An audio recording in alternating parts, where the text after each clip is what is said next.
రోమీలకు రాసిన పత్రిక 5వ అధ్యాయము. కాబట్టి విశ్వాస మూలమున మనము నీతిమంతులముగా తీర్చబడి, మన ప్రభువైన యేసుక్రీస్తు ద్వారా దేవునితో సమాధానము కలిగియున్నము. మరియు ఆయన ద్వారా మనము విశ్వాసము వలన ఈ కృపయందు ప్రవేశము గలవారమై, అందులో నిలిచియుండి, దేవుని మహిమను గూర్చిన నిరీక్షణను బట్టి అతిశయపడుచున్నాము. అంతేకాదు, శ్రమ ఓర్పును, ఓర్పు పరీక్షను, పరీక్ష నిరీక్షణను కలుగజేయునని ఎరిగి శ్రమల యందును అతిశయపడుదము. ఎందుకనగా ఈ నిరీక్షణ మనలను సిగ్గుపరచదు. మనకు అనుగ్రహింపబడిన పరిశుద్ధాత్మ ద్వారా దేవుని ప్రేమ మన హృదయములలో కుమ్మరింపబడియున్నది. ఏలయనగా మనమింకా బలహీనులమై ఉండగా క్రీస్తు యుక్తకాలమున భక్తిహీనుల కొరకు చనిపోయెను. నీతిమంతుని కొరకు సహితము ఒకడు చనిపోవుట అరుదు. మంచివాని కొరకు ఎవడైనా ఒకవేళ చనిపోవ తెగింపవచ్చును. అయితే దేవుడు మన ఎడల తన ప్రేమను వెల్లడిపరచుచున్నాడు. ఎట్లనగా మనమింకను పాపులమై ఉండగానే క్రీస్తు మన కొరకు చనిపోయెను. కాబట్టి ఆయన రక్తము వలన ఇప్పుడు నీతిమంతులముగా తీర్చబడి, మరింత నిశ్చయముగా ఆయన ద్వారా ఉగ్రత నుండి రక్షింపబడుదుము.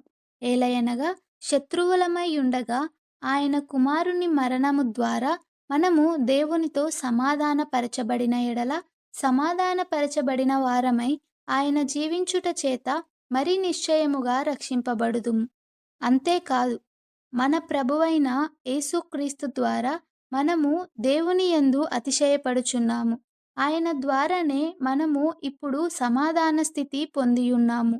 ఇట్లుండగా ఒక మనుష్యుని ద్వారా పాపమును, పాపము ద్వారా మరణమును లోకములో ఎలాగు ప్రవేశించెనో, అలాగుననే మనుష్యులందరూ పాపము చేసినందున మరణము అందరికిని సంప్రాప్తమాయెను. ఏలయనగా ధర్మశాస్త్రము వచ్చినదనుక పాపము లోకములో ఉండెను గాని, ధర్మశాస్త్రము లేనప్పుడు పాపము ఆరోపించబడదు. అయినను ఆదాము చేసిన అతిక్రమమును పోలి పాపము చేయని వారి మీద కూడా ఆదాము మొదలుకొని మోషే వరకు మరణమేలెను. ఆదాము రాబోవు వారికి గురుతయ్యుండెను. అయితే అపరాధము కలిగినట్టు కృపావరము కలగలేదు. ఎట్లనగా ఒకని అపరాధము వలన అనేకులు చనిపోయిన ఎడల, మరి ఎక్కువగా దేవుని కృపయు యేసుక్రీస్తును ఒక మనుష్యుని కృపచేతనైన దానమును అనేకులకు విస్తరించెను. మరియు పాపము చేసిన ఒకని వలన శిక్షావిధి కలిగినట్లు ఆ దానము కలుగలేదు.